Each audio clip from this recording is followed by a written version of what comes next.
Pernah nggak sih lihat diagram rangkaian listrik terus langsung, aduh, pusing? Rasanya kayak lihat teka-teki yang rumit banget kan? Nah, tenang aja. Di sini kita bakal pecahin teka-teki itu bareng-bareng. Pelan-pelan aja, langkah demi langkah, kita ubah yang tadinya bikin bingung jadi jelas banget. Oke, kita mulai ya.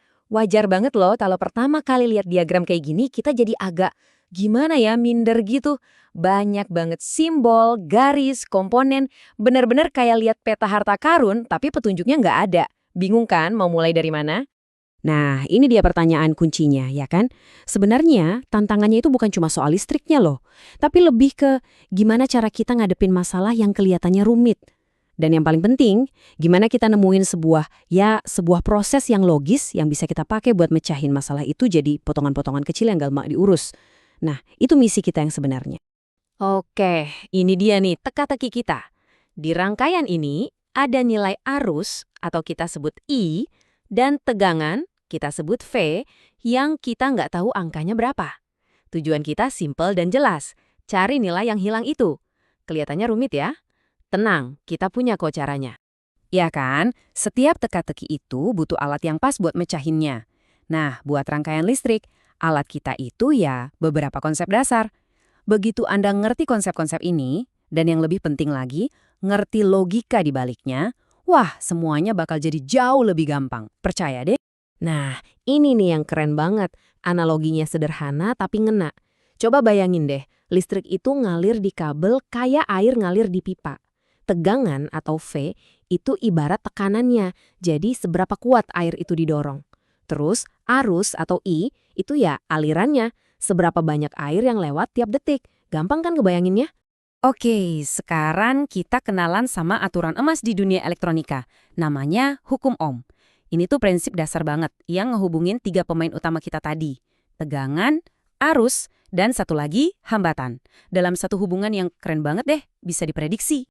Dan ini dia rumusnya. Sering banget digambarin pakai segitiga praktis kayak gini. V sama dengan I kali R. Tegangan itu arus dikali hambatan. Dengan alat ini, kalau Anda tahu dua nilainya, Anda pasti bisa nemuin nilai yang ketiga. Ini kunci utama kita nih.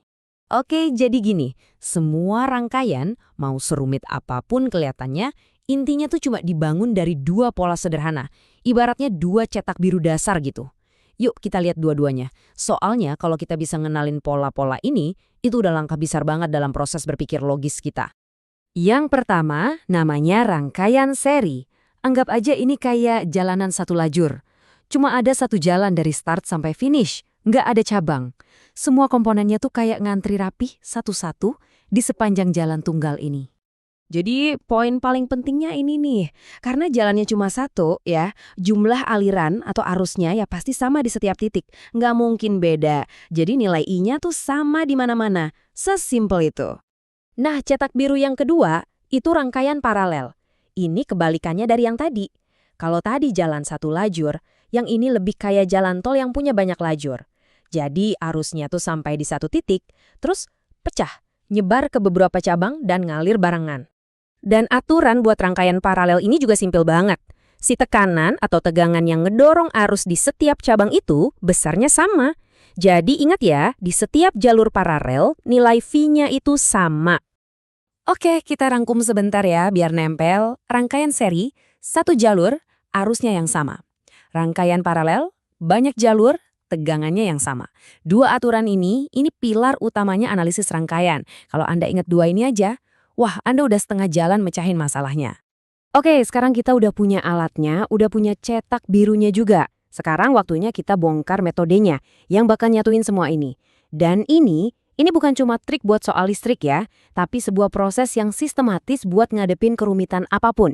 Kita balik lagi ke perasaan di awal tadi. Pas lihat sesuatu yang kayaknya berantakan banget, kusut. Pertanyaannya kan selalu sama, mulainya dari mana sih? Nah, jawabannya itu ada di pendekatan yang sistematis, bukan main tebak-tebakan. Ini dia metodenya. Cuma 3 langkah simpel. 1. Sederhanakan. Jadi, Anda gabungin dulu komponen-komponen yang seri atau paralel. 2. Hitung. Anda pakai hukum Ohm buat ngitung nilai yang baru. 3. Ulangi. Anda ulangin terus proses ini. Proses inilah yang ngubah sesuatu yang rumit jadi jelas banget. Lihat deh perubahannya. Nah, itulah hebatnya sebuah metode. Metode itu bisa ngambil sesuatu yang kompleks dan pelan-pelan langkah demi langkah ngubahnya jadi sesuatu yang jelas dan teratur. Dari yang tadinya kacau, jadi rapi.